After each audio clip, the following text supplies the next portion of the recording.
వల్లే ఈ రాష్ట్రపు సంక్షేమం సత్యం నిత్యం సఫలం.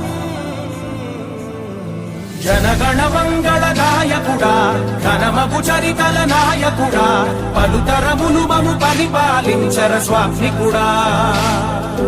నవయుగ మేధో సైనికుడా, సమయము తెలియని సేవకుడా, యువ నవ్యాంధ్రకు ప్రగతిని చూపర సాధకుడా, వైతాళికుడా.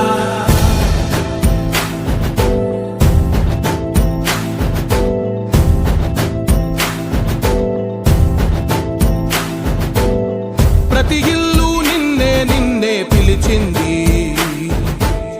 ప్రతి గడప నీకే స్వాగతమంటోంది, ప్రతి మనసు నువ్వే గెలవాలంటోంది. పెద్ద కొడుకు